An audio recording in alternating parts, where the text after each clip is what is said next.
नमस्कार, स्वागत है आपका IBN 24 छत्तीसगढ़ में और मैं हूं आपके साथ आरती सिंह आजाद। रुक करते हैं आज की खास खबर की ओर।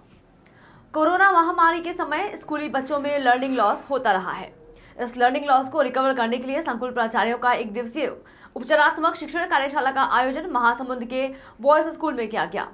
इस प्रशिक्षण कार्यशाला में संकुल प्राचार्य की क्षमता का विकास, शाला संकुल व्यवस्था के माध्यम से बच्चों की गुणवत्ता सुधार जैसी जानकारी दी गई। इस प्रशिक्षण कार्यशाला में जिले के सभी 5 ब्लॉक से संकुल प्राचार्य, सहायक जिला परियोजना अधिकारी एवं जिला नोडल अधिकारी उपस्थित रहे। इस कार्यशाला के बाद शाला संकुल व्यवस्था में कसावट लाने एवं उनके माध्यम से उपचारात्मक शिक्षण को शाला संकुल में सही तरीके से क्रियान्वित करने की जिम्मेदारी इन संकुल प्राचार्यों की होगी। कार्यशाला में उपस्थित प्राचार्यों ने बताया कि इस कार्यशाला से बहुत लाभ प्राचार्यों के साथ साथ स्कूली बच्चों को भी होगा। कोरोना काल में लर्निंग लॉस हुआ है, इस कार्यशाला में लर्निंग लॉस को सुधारने में मदद मिलेगी। संकुल प्राचार्यों को उपचारात्मक शिक्षण व्यवस्था के लिए दुरुस्त किया जा रहा है। जैसा कि कोविड-19 की वजह से बच्चों में लर्निंग लॉस होता रहा है, उस लर्निंग लॉस को रिकवर करने के लिए चूंकि फिजिकल क्लासेस लग पाई और इस सत्र में हमारा प्रयास है कि वो 2 सालों में जो लर्निंग लॉस हुआ है उसको कैसे पूरा किया जाए। तो इसके लिए पूर्व में बेसलाइन सर्वे हुआ था। बेसलाइन सर्वे के आधार पर यह निर्णय लिया कि कितने बच्चे हमारे क्लास लेवल पे हैं, कितने बिलो क्लास लेवल पे हैं।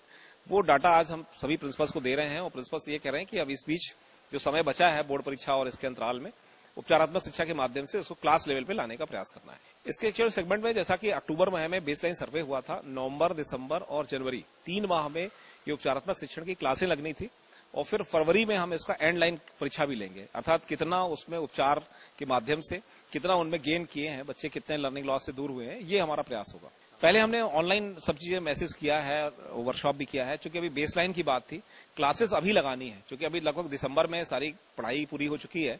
अब रिवीजन का समय है, तो रिवीजन में हम ये चाहते हैं कि बच्चों के जो क्षमता में अलग अलग आवश्यकता है बोर्ड परीक्षा के हिसाब से विशेषकर उसको फोकस करते हुए उसको हम दूर करने के लिए जनवरी और फरवरी में करेंगे। तो कहना है कि थोड़ा डिले हो गया, ये पहले होता क्योंकि अब परीक्षा का टाइम है, इससे डिस्टर्बेंस भी बढ़ सकता है।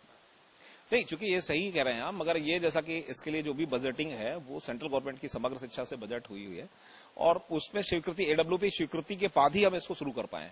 तो ये अक्टूबर में शुरू हुआ है, जैसा मैंने आपसे कहा बेसलाइन परीक्षा हुई, नवंबर, दिसंबर, जनवरी 3 माह में हमने ऑलरेडी क्लासें लगाई, ऑनलाइन और ऑफलाइन क्लासेस उपचारात्मक शिक्षा की, और इसका एंड फरवरी में, क्योंकि मार्च में परीक्षाएं जैसा बोर्ड परीक्षाएं की डिक्लेयर हो चुके हैं, तो और कोई समय है नहीं हमारा। जितना कम समय इसी में हमको प्रतिपूर्ति करने का प्रयास करना है। अभी जितने भी हमारे पास में स्कूली स्तर पर प्राइमरी से लेकर के हायर सेकेंडरी तक जो एक कार्य क्षमता होनी चाहिए शिक्षकों की और प्राचार्य की, उसमें तो वृद्धि करनी ही है। और साथ ही साथ विद्यार्थियों का कोरोना के कारण जो एक क्षमता में कमी आई, उनके बहुत सारी हमको कमी दिखी, उन कमियों की पूर्ति किस तरह से करें, इनको एक योजना बनाने में ये योजना बहुत सफल होगी।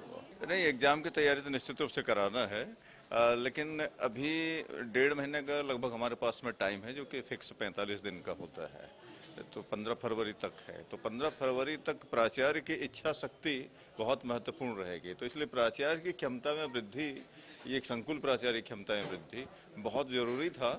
और अब से मुझे पूरा विश्वास है कि प्रिंसिपल एक नई योजना के साथ में खुद कम से कम व्यक्तिगत रूप से इंटरेस्ट लेंगे वो, क्योंकि प्राइमरी लेवल पर हम बहुत ज़्यादा इंटरेस्ट नहीं ले रहे थे। तो प्राइमरी लेवल पर जो इंटरेस्ट लेना चाहिए एक प्रिंसिपल को, वो अब ज़्यादा दिखेगा।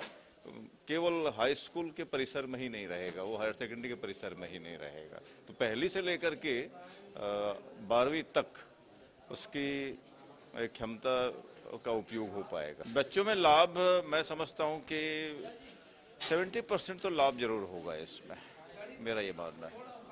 और समय की जहाँ तक बात है, तो समय तो ऐसा है कि लास्ट समय तक हमारे पास में टाइम मैं मानता हूँ, क्योंकि अंतिम में हमारे पास में आधा घंटा भी है तो हम उसका फ़ायदा उठा सकते हैं।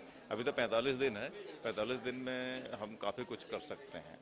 फिलहाल इतना ही। खबरों का सिलसिला लगातार जारी है, बने रहे IBN 24 छत्तीसगढ़ के साथ। नमस्कार।